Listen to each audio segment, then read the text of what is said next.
Inside IEM, le podcast de la Digital School de De Vinci Higher Education. Retrouvez interviews, actus, chroniques, bref, tout ce qui bouge dans le monde du digital.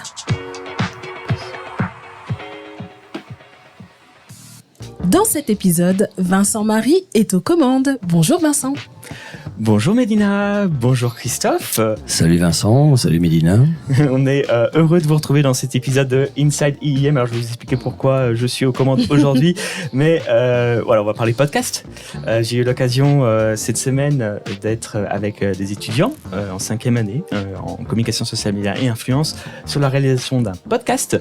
Et donc moi j'étais curieux de savoir dans les coulisses de l'IEM comment est né ce projet justement, quelle est la genèse. Alors je sais pas si c'est Christophe le responsable ou Médina qui veut prendre la parole en premier. Est responsable de l'Axe. Moi je vais d'abord écouter Christophe parce D'accord. Christophe, dis-nous comment est né ce projet. C'est très simple. En fait, l'idée, ça fait un moment que ça nous intéressait d'impliquer les étudiants dans des projets de la sorte. Donc l'arrivée du studio a été assez opportun. On avait déjà commencé à faire ça avec quelques années, les 2e années, les 3e années. Et l'objectif, c'était d'arriver à leur faire prendre conscience de l'organisation d'un projet, quelle que soit la nature. Et le podcast a une dimension pédagogique très intéressante. Ça, je l'ai déjà dit un petit peu dans les précédents Insights. Mais en fait, on est souvent confronté à une phase de préparation, de sélection, on va appeler ça le storytelling, hein, Médina. Oui. Et après, il y a une phase de production. Et la phase de production, il y a forcément une répartition des tâches avec à la tête un chef de projet qui doit tout savoir sur tout. Donc c'est la connexion, c'est de leur dire, ok, vous savez gérer un projet de A jusqu'à Z, même si vous savez pas tout faire, vous êtes en capacité de pouvoir coordonner l'ensemble des éléments. Et ensuite, il y a une phase aussi promotion sur laquelle je suis très attaché, c'est-à-dire c'est pas parce que tu fais un super projet que derrière il faut faire venir du monde pour que les gens puissent revenir. Donc le principe de ces 3 temps qu'on a mis en place dans ce master, storytelling, production, diffusion, est un triptyque assez magique et c'est la base du mode de fonctionnement de toutes les semaines de spé que l'on fait avec le master en social media et influence, puisque ça les met vraiment, ça les conforte dans pas mal de sujets. Et avec une semaine qui s'est super bien passée, n'est-ce pas ? Voilà à peu près ce qu'on peut résumer sur la genèse du projet. Mais on met du podcast partout, ils voient des podcasts partout, je rêve de podcasts, je n'arrive pas de me voir en micro. De toute façon, il y a 4 ans, Médina m'a dit « Je te vois avec un micro et des LED ». Voilà. Et aujourd'hui, on y est aujourd'hui alors. C'était ce que tu m'as dit, Médina, il me semble. Oui, c'est vrai.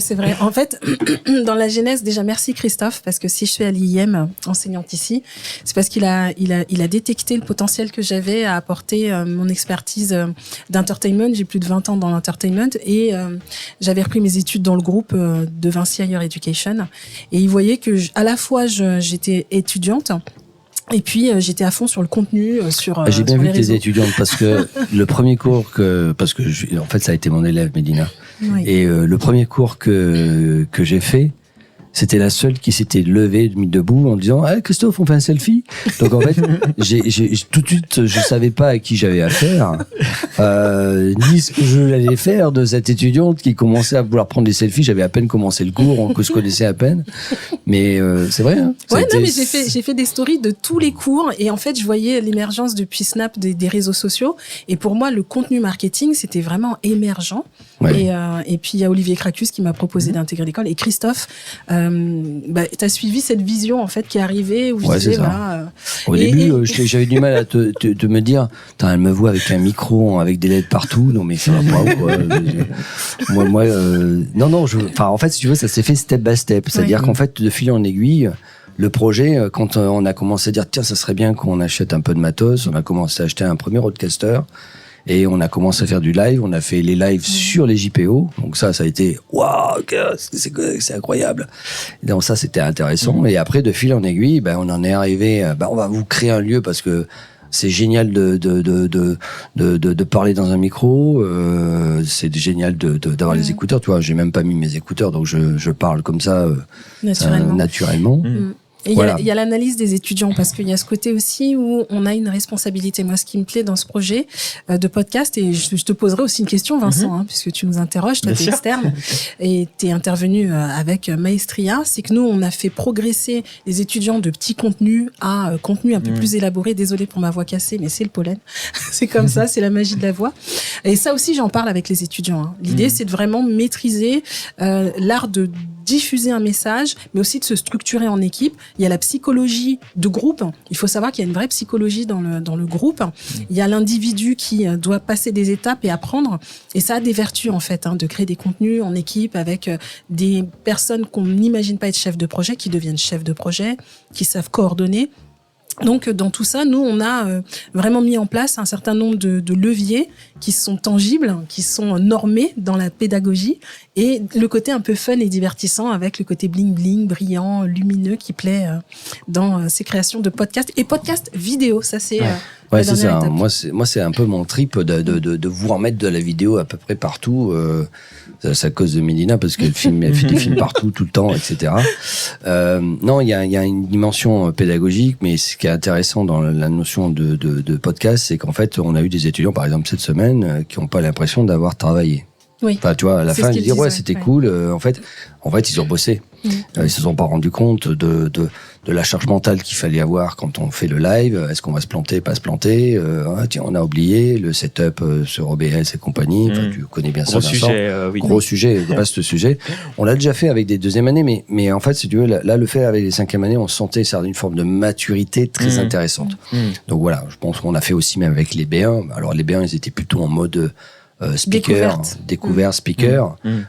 Donc c'est pas quelque chose qu'on a restreint à l'axe communication digitale et business, et il a, le studio, en tout cas, une vertu de s'émanciper de l'axe pour intéresser toute l'école. On a lancé d'ailleurs une autre série de podcasts sur les alumni, les stories des alumni de l'IM, qui est vachement bien. On en a un premier épisode, mais on espère en avoir beaucoup d'autres derrière, et ça aussi c'est intéressant.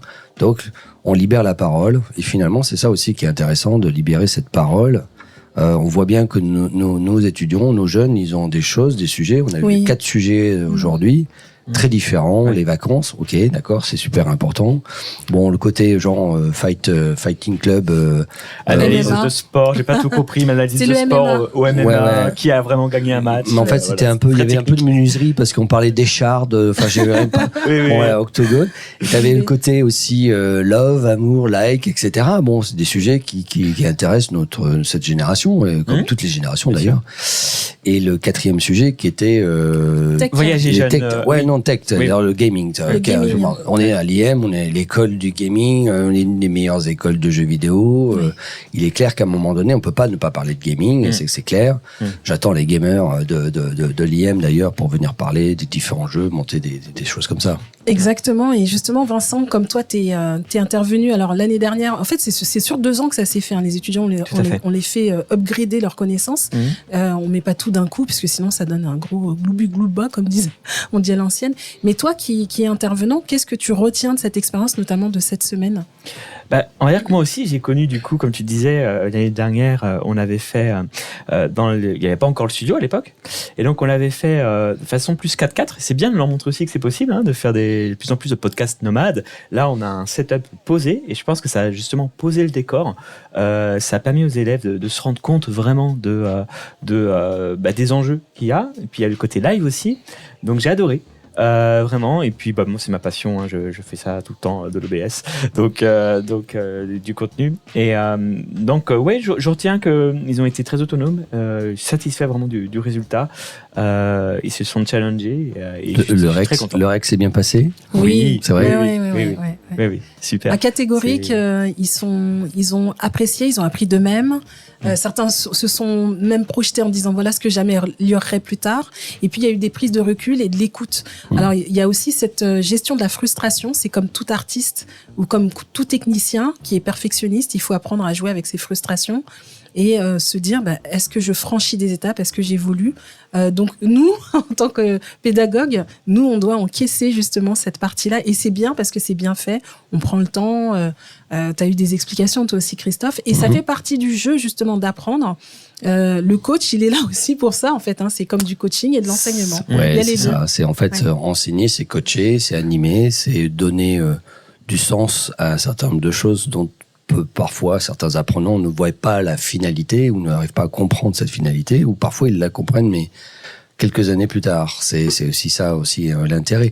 Franchement, moi à chaque fois je réinsiste sur l'aspect pédagogique de cette notion du podcast, parce que finalement on est bombardé d'images, l'image est partout, omniprésente, même surreprésentée. Enfin, c'est vraiment presque, on a presque du mal à s'en libérer.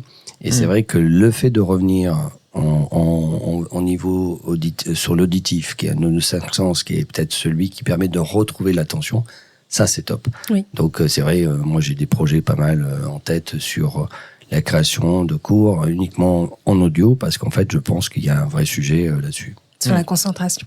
Et toi Vincent, l'avenir du podcast, qu'est-ce que tu imagines ? Tu avais déjà mentionné le fait qu'on a de plus en plus d'audio et de vidéos qui s'y mêlent. Donc, je crois beaucoup à la syndication du contenu. On va de plus en plus réutiliser le contenu partout.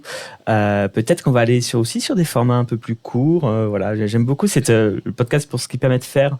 C'est-à-dire d'avoir à la fois du contenu long et de réutiliser des petits contenus courts pour les mettre un peu partout. Mais je pense que là, on a des jolis outils IA qui vont nous permettre d'aller sur ça aussi.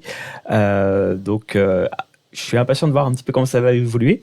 Aussi que ça va évoluer très très vite. Je te le dis, moi je teste pas mal d'IA sur le son justement, sur l'audio, notamment iGen, etc. Là ils viennent de sortir la V5, je crois, je sais plus, où en fait là on va faire du live. Donc attends-toi que peut-être l'un des prochains épisodes, on le dise en serbo-croate ou en hindi. Moi, je me suis déjà enregistré en hindi. Et en fait, c'est une autre population, mais c'est intéressant de voir qu'aujourd'hui, l'IA est en train d'arriver à grands pas.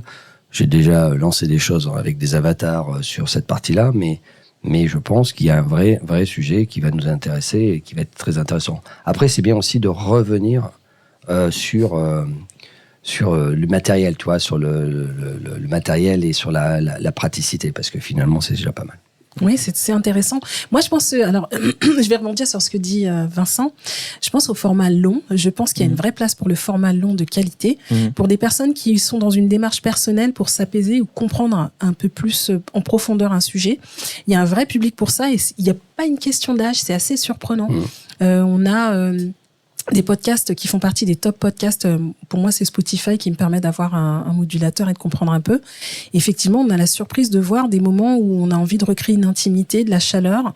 En quelques minutes, c'est pour du snack content, des contents rapides, mais de poser les choses et de les documenter pour asseoir aussi son expertise, c'est un vrai enjeu aujourd'hui. Et ça permet de se poser au niveau qualitatif. La voix joue énormément. Et la voix et l'image, ça, je pense que ça va être un vrai battle entre est-ce qu'on vit une expérience audio ou vidéo ? Comment vont faire les podcasteurs ? À suivre. En tout cas, bravo aux étudiants. Oui, bravo aux étudiants. Que de promesses qu'on va pouvoir suivre d'ailleurs avec votre avancée, vos nouveaux cours qui sont à venir. Ma nouvelle voix, parce que là elle est cassée. Aussi, je te le souhaite, mais bien le plus tôt possible. Donc merci beaucoup d'avoir suivi cet épisode d'Inside IEM. J'étais comment on commande, ça allait ? Ça, excellent. J'espère, c'est ma grande première pour moi. Je vous avoue que là, je suis plus sur quelle scène finir, par contre. Donc, je vais finir sur là, comme ça. Et je vous dis, du coup, à très bientôt sur tous nos réseaux. Likez, abonnez-vous. On va poster de plus en plus de contenu. Donc, n'hésitez pas à nous suivre. Et on va parler de sujets super intéressants. Nickel. Hâte de vous entendre sur tous les réseaux. À très bientôt. Bye bye. Merci. Ciao. Ciao.